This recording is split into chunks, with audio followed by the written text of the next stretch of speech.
Welcome, Solid Source. I'm thrilled to be joined by Heema Patel, one of our in-house attorneys here at Solid Source, and we are going to be discussing changes to the 2023 GAR contract forms, Georgia Association of Realtor contract forms. These are the gold standard in terms of contracts here in Georgia. They're leading forms.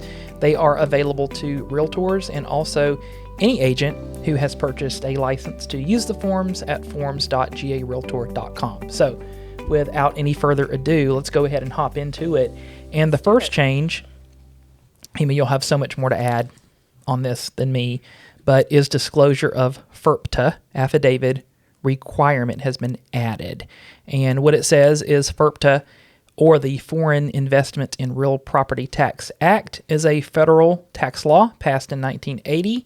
And basically, this disclosure helps to avoid surprises at closing. So can you talk to us a little bit more about FIRPTA and why GAR made this change?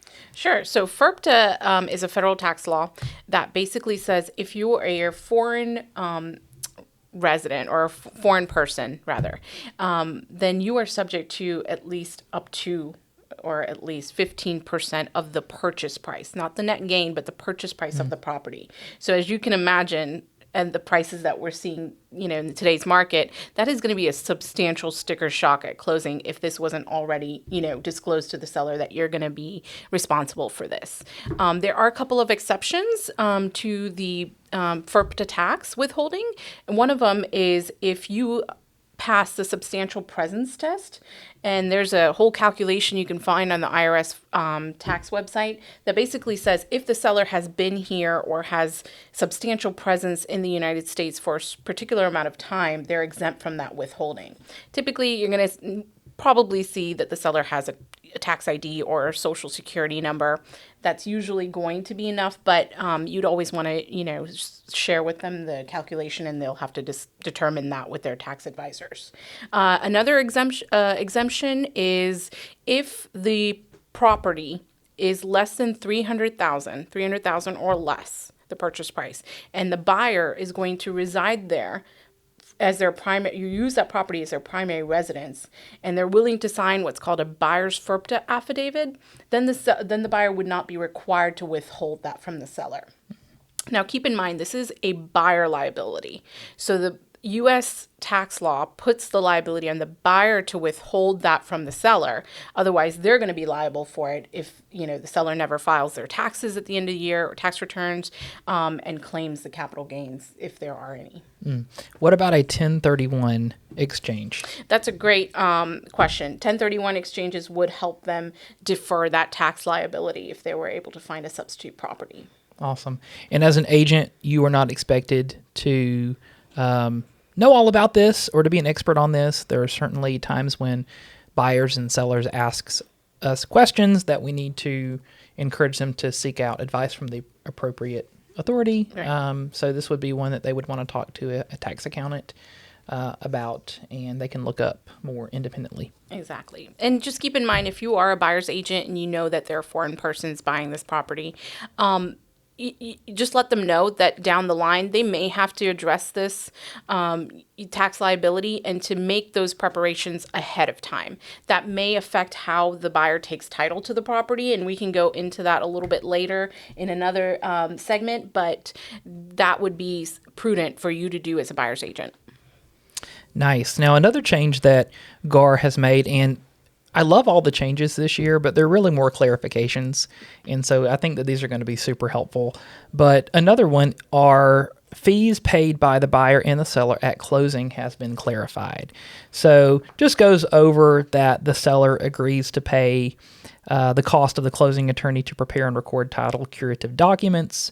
Seller not attending the closing in person makes sense. Payoff and proceeds, handling and delivery. Then on the buyer side, buyer pays Georgia property transfer tax, the cost to search title and tax records, all other costs, fees, and charges, except as otherwise provided, all other title fees and post-closing fees.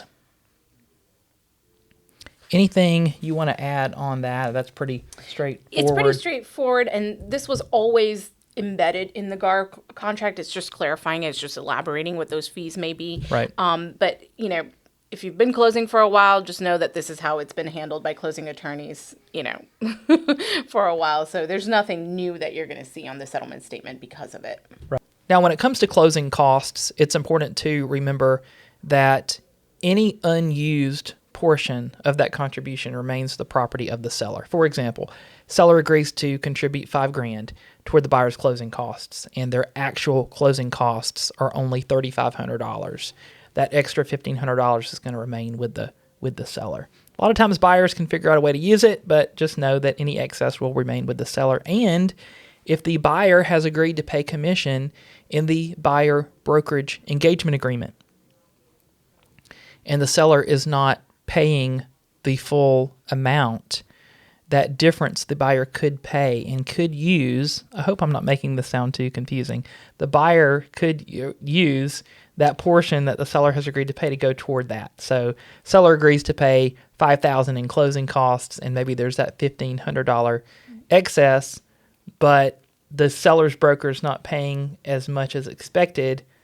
That portion could be used to pay the buyer's broker's commission. Basically, it's to say that any difference in the commission paid by the seller can be covered as seller contribution of closing on the buyer's side. Now, the good news about this is that most closing attorneys, the way that they handle seller contributions or seller paid closing costs is they just use it as a lump sum amount. They don't itemize anything like that as to what the seller contributions are paying for. They add it as a lump sum credit on the buyer's end, and then all of the buyer's closing costs, any lender fees, any title insurance, home warranties, termite, any closing costs that the buyer has in relation to closing this transaction can be used. So oftentimes it's not a big deal. It's not going to really affect a closing. Most of the seller contributions, if not all, are going to be used. Right. Right. And I think the last statement, and this article will include a link for you guys too, is on the Georgia Realtors website. GAR does an excellent job of putting out an article every year going through all of the changes that they made. So pretty cool. But the last sentence says, in other words, the seller pays for a limited number of specifically referenced items at closing, and the buyer pays for everything else. Yep. So moving along to language was added to clarify the duties of the closing attorney in all cash transactions where the attorney is representing the buyer. Now, in general, the closing attorney represents the lender when there is a lender involved. Now, that's a contract that's baked into the boilerplate language of the GAR purchase and sale agreement. But if there's not a lender involved in the deal, then what the contract basically says is the closing attorney represents the buyer. But maybe there was confusion over representing the buyer and what the actual obligations, duties of the closing attorney was.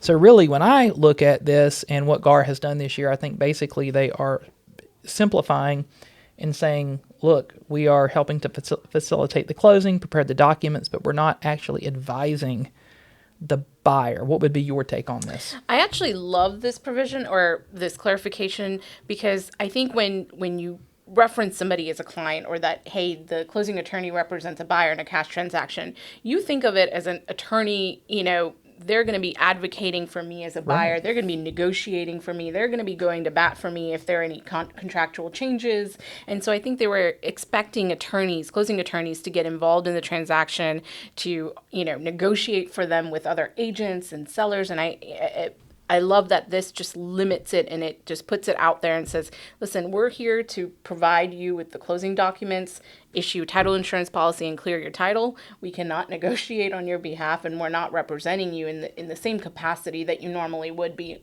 without this limitation. Right, and that makes sense, and I can totally understand when someone sees that language in the purchase and sale agreement, the closing attorney represents the buyer in cash. You would think that. Yeah.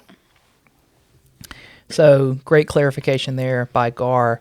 Now, let's talk about inspection and due diligence. So this section was revised again for clarification, and I love this, and I will just kind of start this off saying that there has been confusion in the past by sellers and listing agents that may have the idea that if there is no due diligence period or if the due diligence period has expired, that the buyer cannot access the property. There professionals cannot access the property. If there's no due diligence, you can't come out and look at it. That is absolutely not what the GAR contract says. A buyer has a right to inspect the property at any time prior to closing. Most common example of this is a final walkthrough.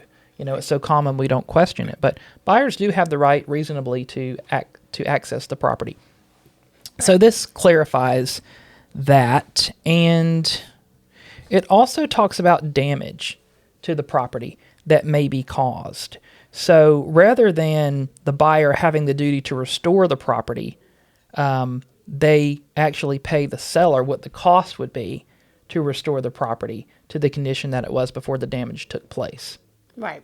And I think what they've done is they've added that language about, the actual cost incurred by the seller to restore it in substantially the same or the same condition as it was prior to. And it's going to be interesting to see how this provision plays out, just Right. because, we've seen where there's sellers who have buyers who do inspections, and then 2 days later they discover something has been broken or damaged, and then, they blame the buyer, and the buyer doesn't know about it or anything like that. So it's going to be interesting to see how this one plays out, Right. in my opinion.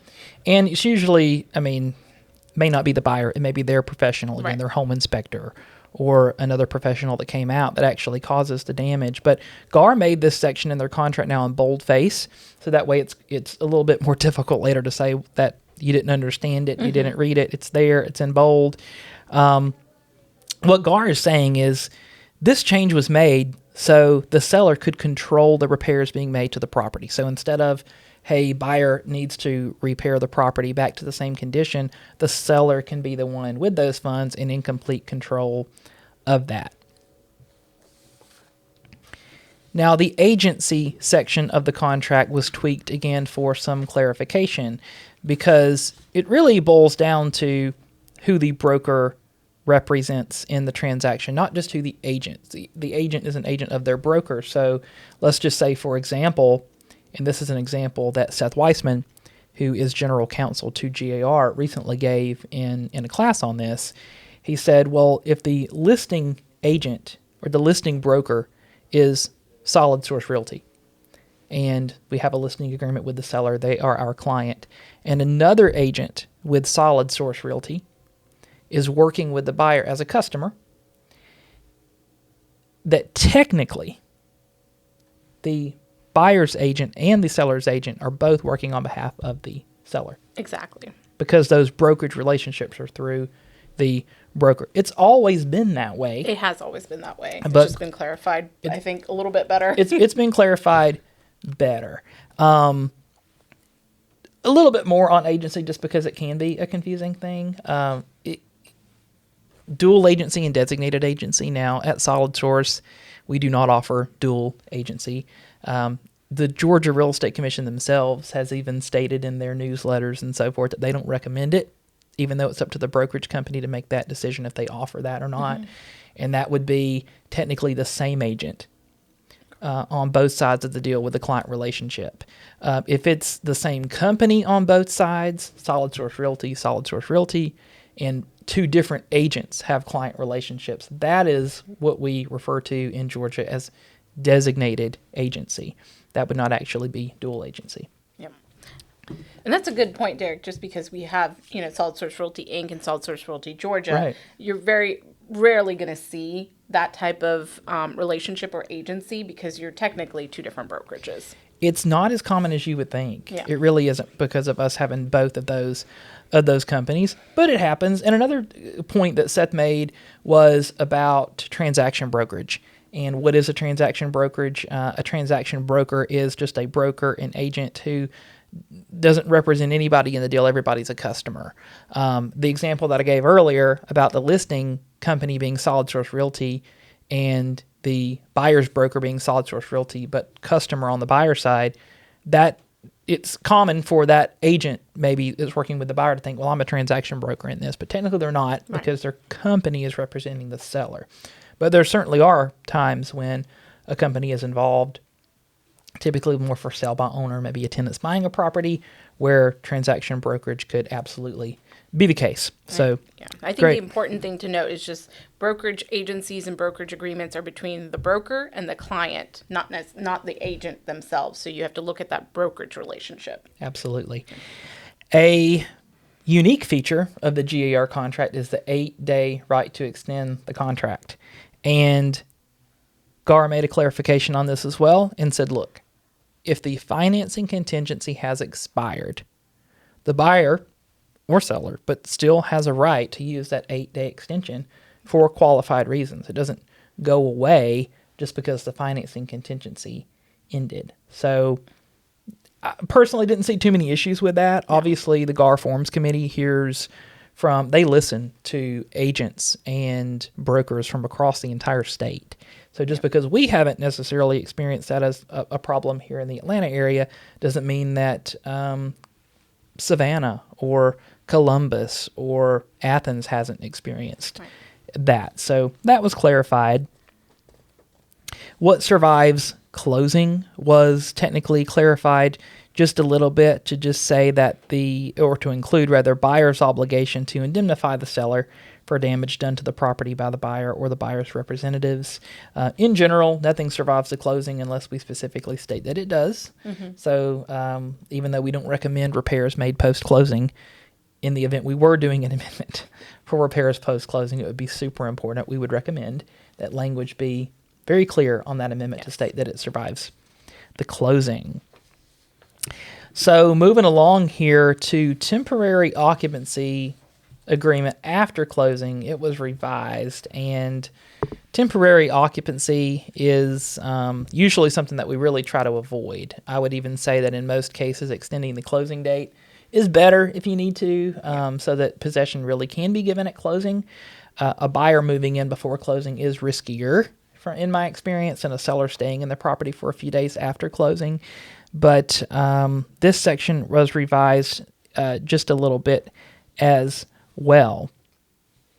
And it says the reason why they made these changes was to strengthen the rights of the buyer purchasing the property and to include in the form more provisions that are typically found in leases. And I'll have a few comments on that too. But it says, first, the seller's duty to give the buyer keys was expanded to also include door openers, access codes, security system codes, and other similar equipment or codes to access the property. Secondly, the seller now remains obligated to perform all routine maintenance during the seller's occupancy of the property, including but not limited to cutting the grass and maintaining pool chemicals. Obviously, a duty for the seller to also report any obvious needs for maintenance.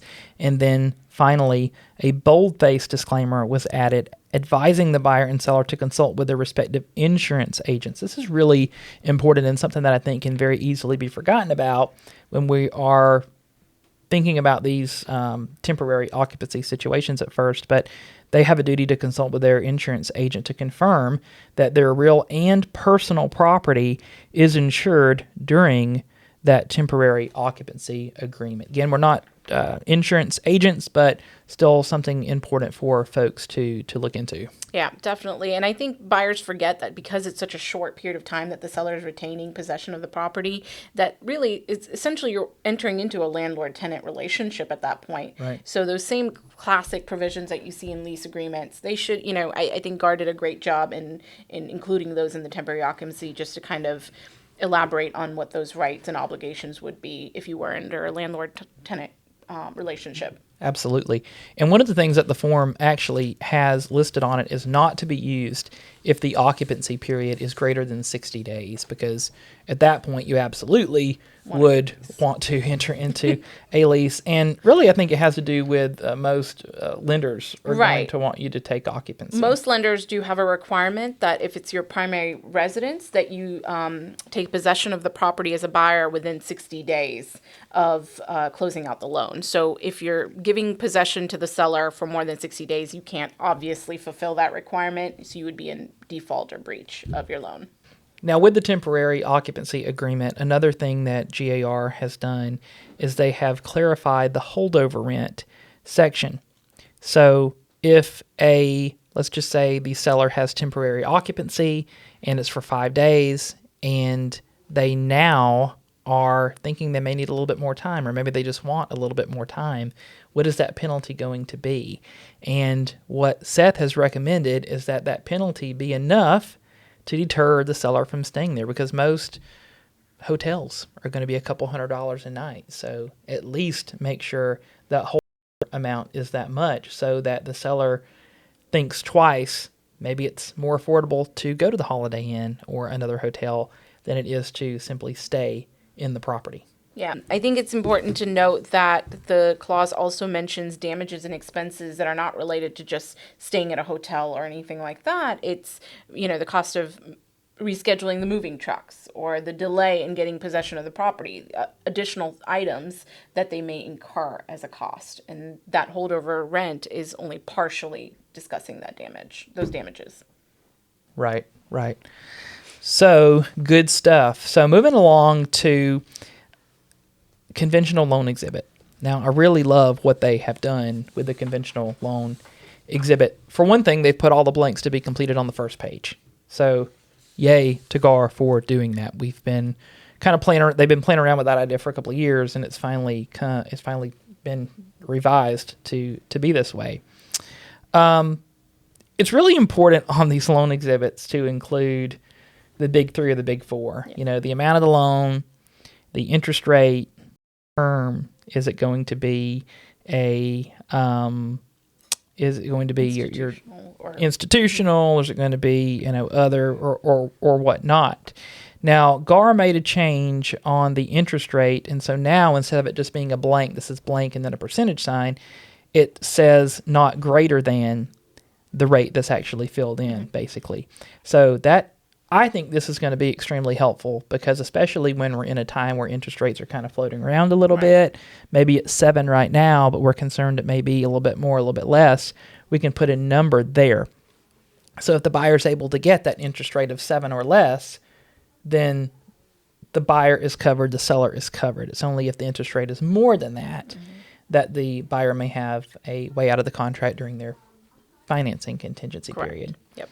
So that eliminates, I think, some of the issues that we've been having. I think it's it clarifies a lot of the confusion where you just put in a blank interest rate and you think that if you don't get this interest rate that you would be able to terminate. That exact interest rate. Like that exact interest rate, where really what GAR meant was if it's lower than that, you're still obligated to purchase a property, but if it's higher than that, then you're not.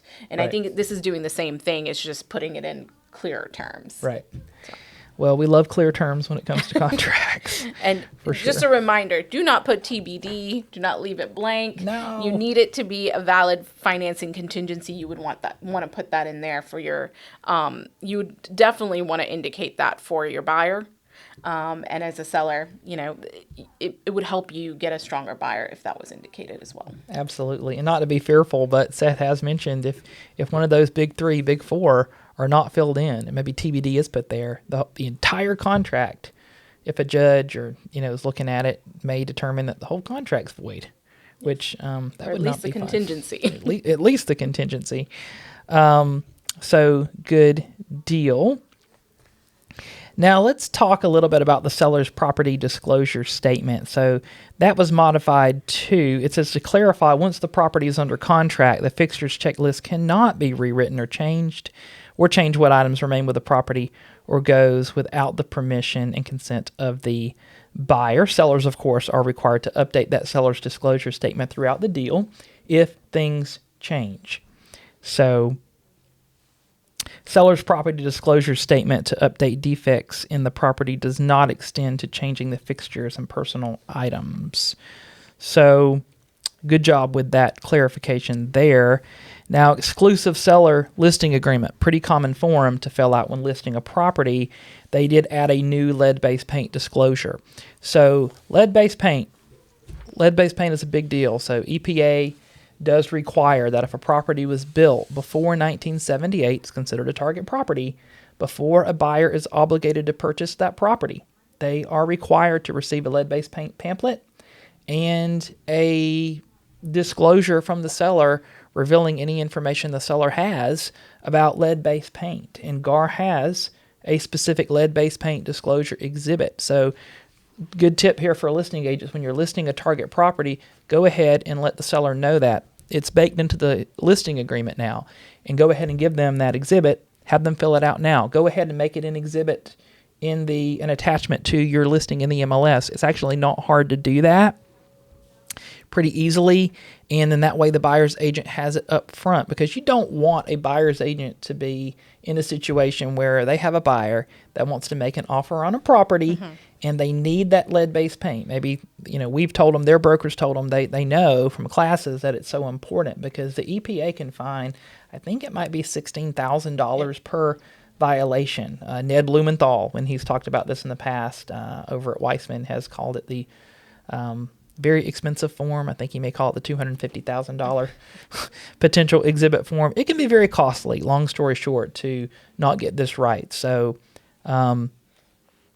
super important to get it up front. So I personally love this change that it was added into the listing agreement. I think it's going to remind listing agents, it's going to remind the sellers, hey, this is something that I need to do, and I need to do it before I go under contract. I think that's the important part to know, is that you can't do it after the fact. You can't do it after the parties have gone binding. This is a form that the seller needs to provide to the buyer before they can even, go under a contract. Right.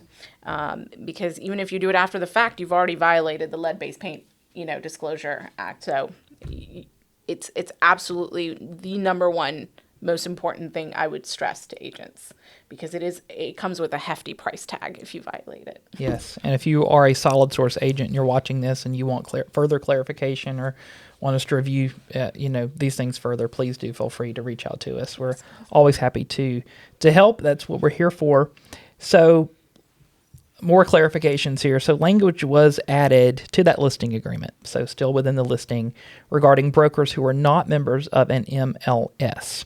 So it says, seller's broker shall have no obligation to pay any cooperating broker who is not a participant of the MLS in which the property is listed a commission, unless cooperating broker has negotiated and executed with the seller's broker a co-op commission agreement. So basically, as members of the MLS, and we're members of FMLS, Georgia MLS, and so forth,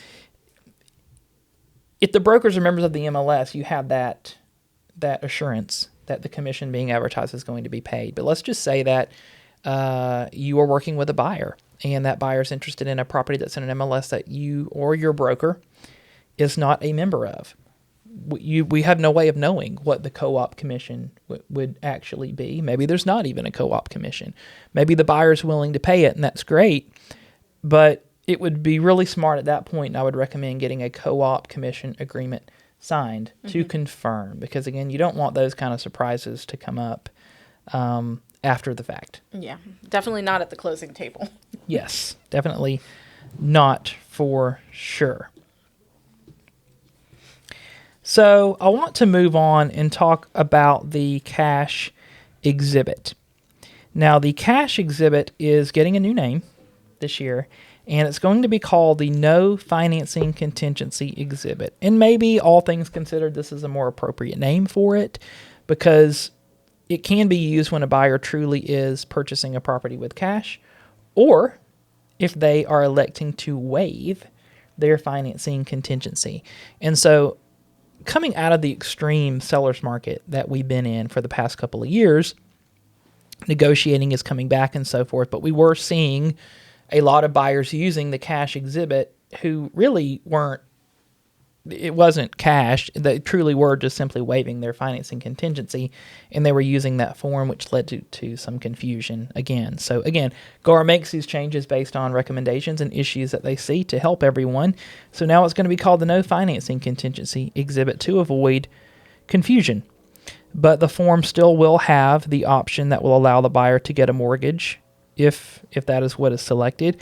The buyer could still select the option to have an appraisal and so forth. Really, my big advice on this is, if a buyer is making an offer with a exhibit, no financing contingency exhibit, that we go ahead and get proof of funds. Yep. So we know, because if it's going to be cash, they typically will be able to provide those proof of funds. And if not, tell me more. Yeah. I don't suspect that this will change a lot of things for listing agents. I think they're still going to require it. Being good listing agents, they're still going to require proof of funds from the buyer. So if they know that, they can't purchase it in cash, they're going to want something else to show that they have the ability to close on the loan. Right. FHA loan contingency exhibit. So this is a change that when I first read about it, I wasn't completely sure how I felt about it, and I kind of went back and forth, but I feel like at this point, having thought about it a little bit more, this is a good change that GAR has made.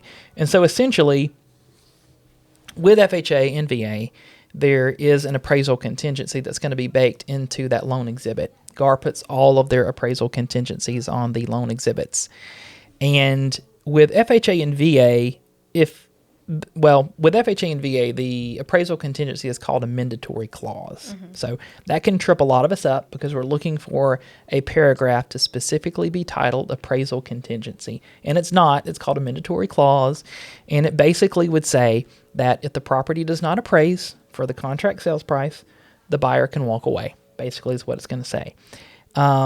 That's a lender requirement. Most lenders will have their own amendatory clause, very similar to the language in the GAR financing exhibit. But what GAR has done in their forms now is they have stated if the property does not appraise and the seller agrees in writing to reduce the price, then we're all moving forward. The buyer cannot come back later and say, hey, I'm not going to close because the property didn't appraise, which is fair. The seller agreed to reduce the price, and now the contract price does match the appraised value, and so everyone is moving forward. So, right. I think this was just an attempt to save the deal, right? As agents, as buyer, seller, hopefully buyers, and lenders, we just want to make the deal work. We want to get it closed, and I think this allows people, buyers and sellers to do that, and buyers not to walk away for simply another reason that's not financing related or appraisal related, and be able to get out because of that clause. We'll see how it plays out with FHA and VA if they have any issues with that change in the amendatory clause. But for now, I think it's a pretty good clause. I will say that as agents, be mindful when your seller is sent to sign the lender's FHA certification or amendatory clause after this contract has been signed, as it may amend this particular term. So I think definitely reach out to us to discuss that, and we can figure out an alternative. Okay, so just a few more changes, and the next two we're going to deal with disclosure exhibits. So with the community association disclosure, it says the type of community association in which the buyer will be purchasing was clarified in the 2023 form. Specifically, a new category of community association was added, consisting of a voluntary transitioning to mandatory association. So there is then a box to select whether the buyer will be a voluntary or mandatory member. While there are not a huge number of such associations, many voluntary homeowners associations have tried to become mandatory associations and often go through a transitionary period. So that's nice to know. So it gives the seller an opportunity to disclose that that's the case. Condominium, seller's property disclosure exhibit, rather. It says this exhibit was modified slightly to try to disclose to buyers the age of condominium units. So two new questions were added. One, what year was the building in which the unit is located originally built? And B, what year was the declaration of condominium recorded? All right, so Derek, I can already anticipate the number one question we're going to get about this, and is, how do I know what year the declaration of condominium was recorded? And rightfully so, most sellers are not going to have that information. You would find that information in the legal description of your deed, or of the seller's deed, so that would be a good place to look at. Reach out to our closing attorney, Weissman, and see if maybe they could pull that declaration of condominium to see when it was recorded or filed. And that would be a good way for you to get that information for the seller. Excellent advice. And then the final change here is regards to the lease for residential property. So they are adding a disclosure in regards to radon. So we recently had a coaching session regarding this, but radon essentially is there's no way to detect it without having a test done. You can't see it, you can't smell it, Can't taste it, anything. And in the Atlanta area, in the North Georgia area, there is a tendency for high levels of radon. And based on what we've been told, that 1 out of every 15 homes has an increased risk for this. And it is a leader in the cause of lung cancer. Yep. So it is something to take seriously. There's not currently any legislation in Georgia requiring it or requiring the disclosure of it specifically, but there are in some states, and there could be in the future. So it was surprising to learn just how many cases of radon or, radon tests came back for the metro counties. And it was astronomical, I thought, for not having legislation around it. So Right. We'll include a link in the description for you guys as well if you're looking at that. We had a gentleman from the University of Georgia, an educator, come on and provide a class to us in a coaching session on radon. It was very, very educational. And finally, GAR did include a link to the Georgia Landlord Tenant Handbook. So at Solid Source, we do not offer property management. That's no secret. But we do have agents that will work with tenants and landlords from time to time.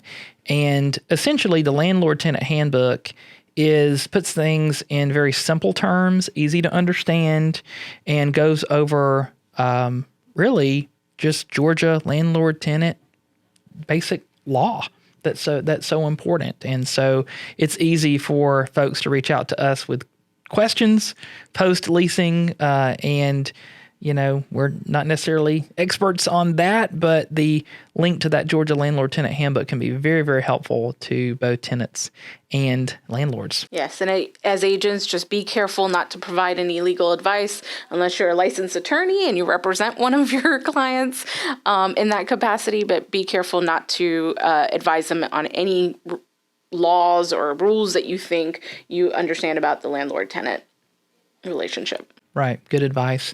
Heema, thank you so much. This was awesome. Your insight is always extremely helpful to everyone. And again, GAR contract forms. These are the full list of changes for 2023.